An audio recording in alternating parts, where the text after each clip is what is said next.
Hey guys, Ramsey here. Welcome to another video. Today we have the second Elkhaldi fragrance review on the channel, and actually back to back because I just reviewed Ambergris Nicotina, and sometimes I get into this groove where I kind of focus on a house. It's what I'm wearing, and I really want to kind of discuss with you guys what I'm wearing. That is the point of the channel, to give you my thoughts on as many different fragrances as I can.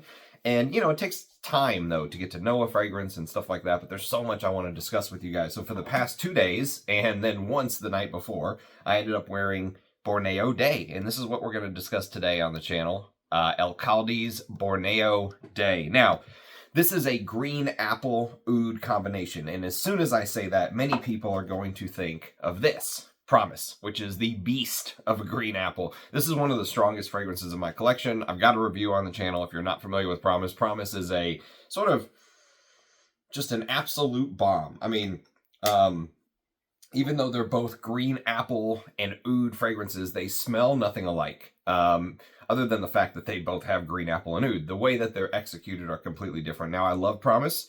I think I put this as #1 on my mall countdown when I did my ranked Frederick Mall video.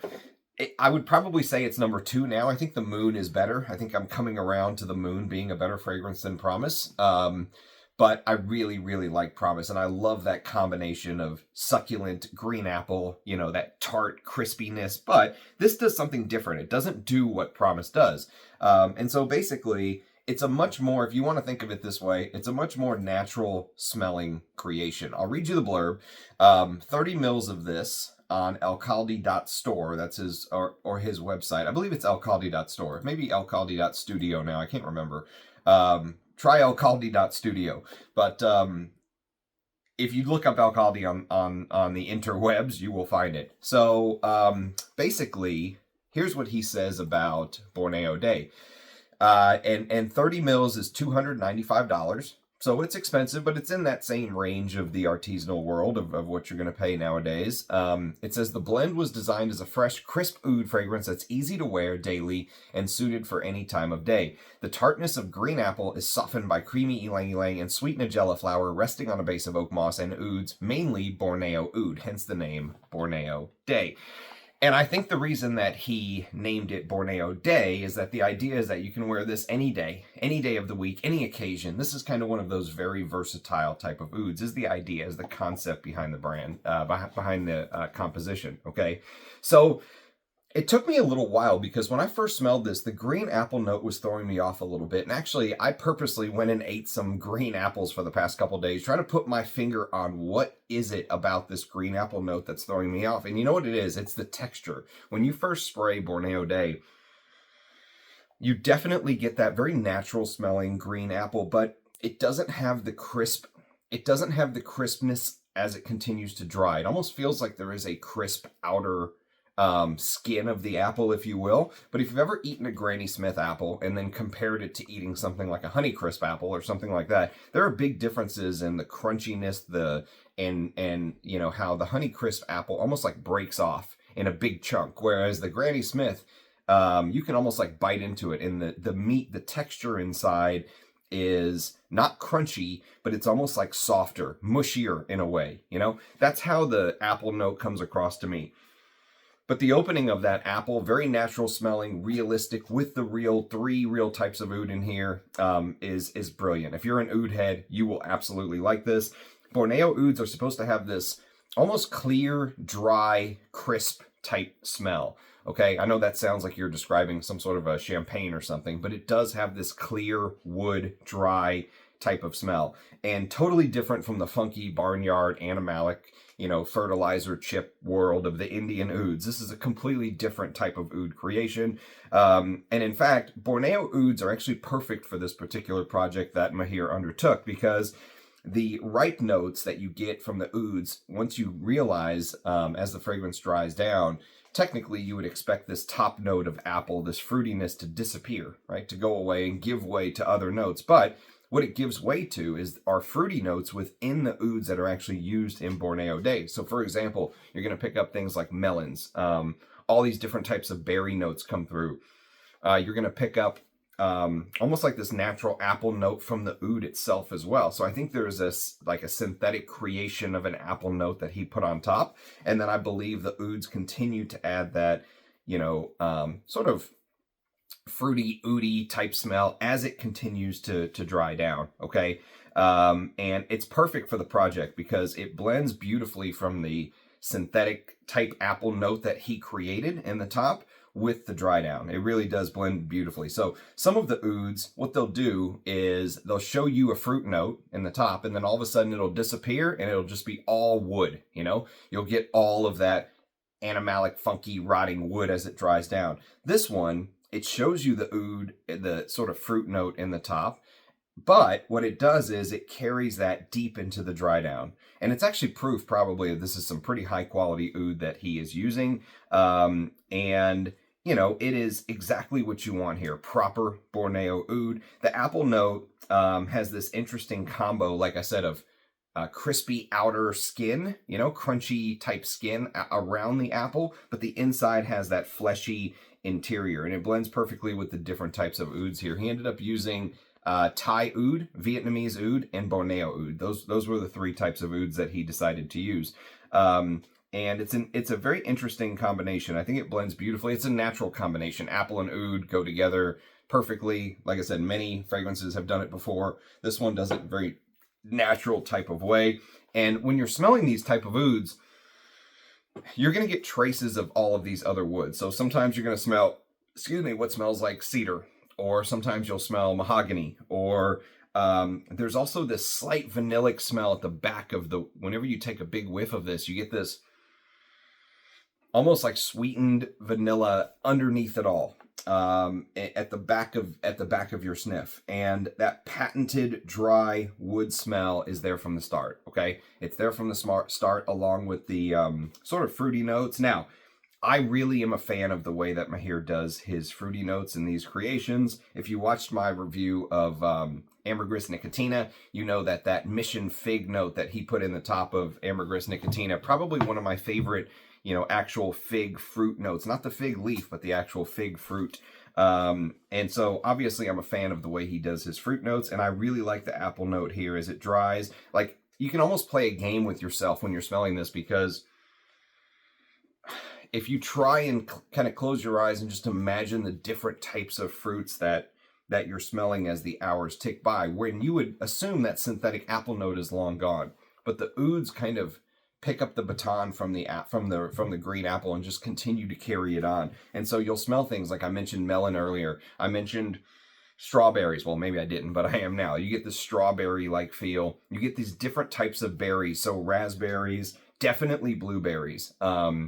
You know, some will say there can be like this bluish tint to Borneo ouds, and blackberries, and even cranberries. You know, if you can imagine like cranberries with a little bit of sugar on top, that is the feeling of the ouds. Now, I don't want you to get the idea that this is all sweet fruitiness, because it's not. We're talking about three types of real ouds in here. And so there's a little bit of this, when you smell the ouds, you kind of get this, almost like this sharp, medicinal, funky rot, you know, that kind of peeks through. And that's what you expect from a real oud fragrance like this. And sometimes you almost get these green, leafy, almost like camphoraceous hits that come through as well. So sometimes there's this honey floral edge that ends up peeking through, and this kind of cough syrupy undertone. Ouds will sometimes give you this like, you know, like a bad cough syrup type smell, which I actually really like the way that the ouds in this fragrance mix in some of the funky animalic rot, that cough syrup like smell with the fruitiness. That's why I say it's a very wearable oud fragrance, even for someone who may not have a lot of experience with real oud fragrances. I think that's why he called it Borneo Day. I'm going out on a limb there, but I believe that's why he called it Borneo Day. And even though it looks really dark, it's actually nowhere near as dark as the Ambergris Nicotina that just left this big, you know, blot, this like a blotter patch on your skin.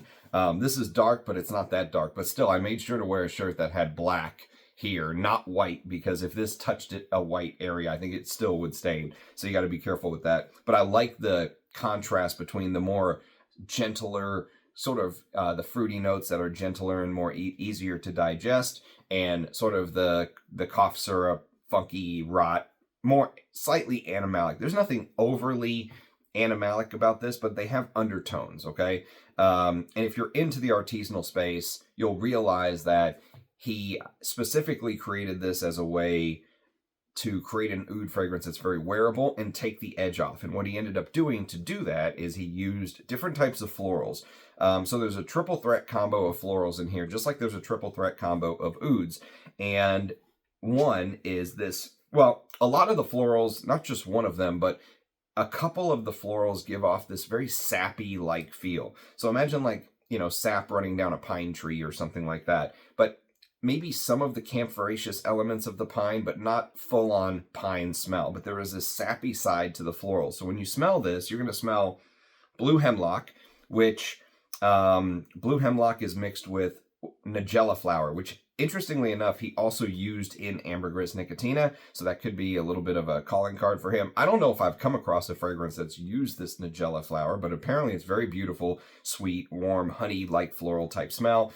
And the flowers themselves are very interesting. They're very beautiful. If you've never seen the nigella flower, I would urge you to look it up.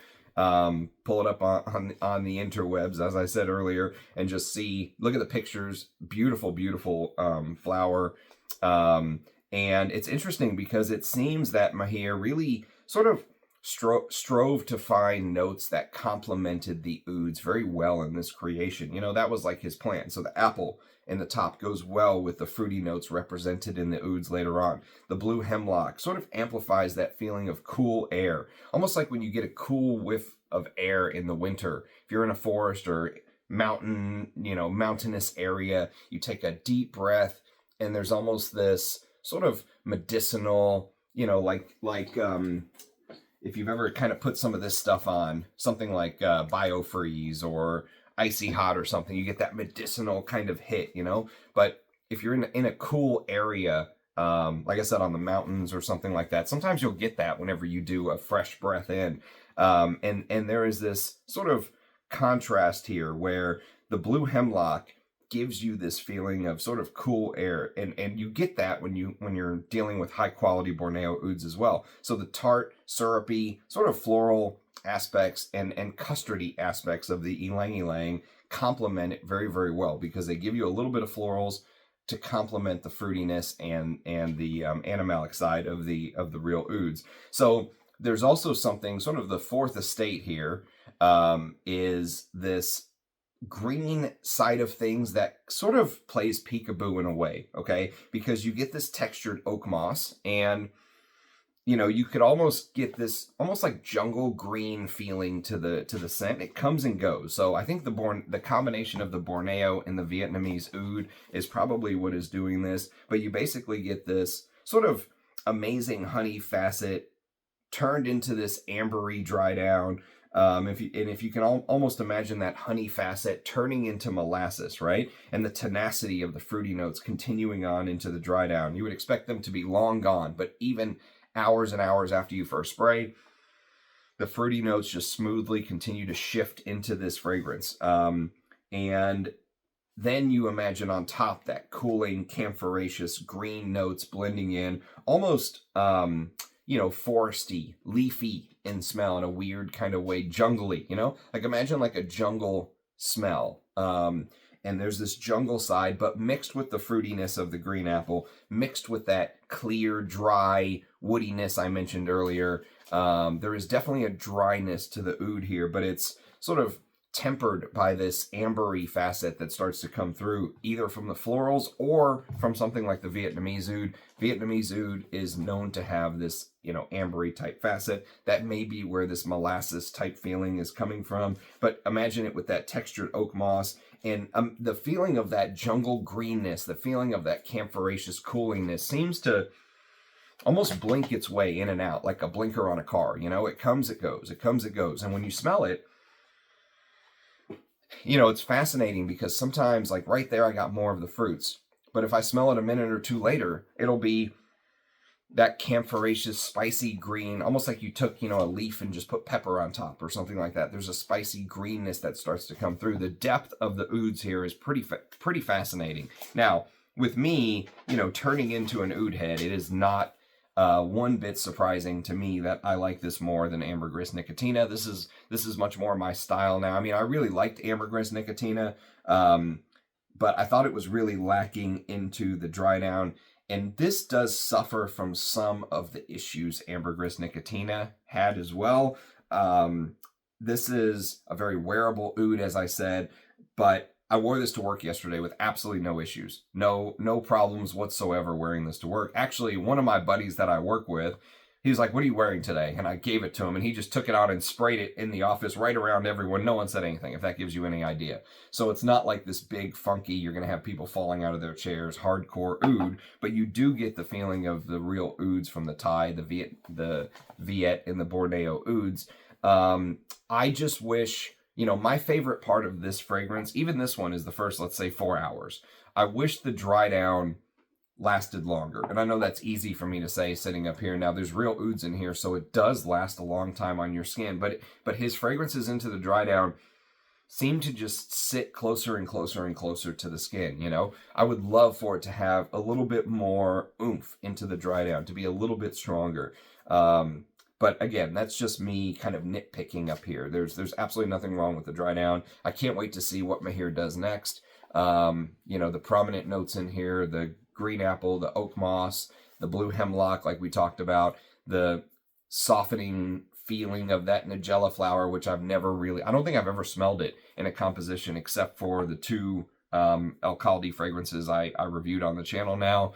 And then the 3 different types of real ouds. I mean, this is my kind of fragrance nowadays. I love this stuff. Would I pay $295 for 30 mils? I don't know if I would, just because of the collection that I have to choose from. But if you're in the market for, let's say, a oud that is, that's a I don't want to say a starter oud, but I would say if you're buying this with the expectation of getting some hardcore, funky, animalic oud like I talk about, this is not the one for that. But if you're looking for an oud that can be worn to places like the office, court, church, dates, whatever you're looking for, I think this oud is very, very versatile. And, value for money seems to be pretty good. So let me know what you think. If you have any experience with Borneo Day, as always, I'd love to hear your thoughts. I can't wait to see what he does next. I think that, obviously you can't put him on the level of the Ensars or the Russian Adams or the Bortnikovs yet. But could I put him up there with the Prinz of the world? I think I could. I think I could easily put him in that second tier right now. It's just a matter of what he's going to do next. I'm very interested to see the next step that he takes. I would like to see his fragrances just a little bit more intense, You're paying $10 per mil here, let's say. And so for me, I have no problem just reapplying this. But if this is kind of going to be something where you're like, man, I really don't want to waste it, I want to make sure every drop is counted, you may not want to reapply and you may wish it lasted longer into the dry down. But again, that's just me being nitpicky. So if you have any experience with Borneo Day or any of his work, as always, I'd love to hear your thoughts and comments. Very excited to get to start reviewing stuff like this on the channel. So as always, it's an honor. Thanks for watching, everybody. Cheers, guys. Catch you next time. Bye-bye.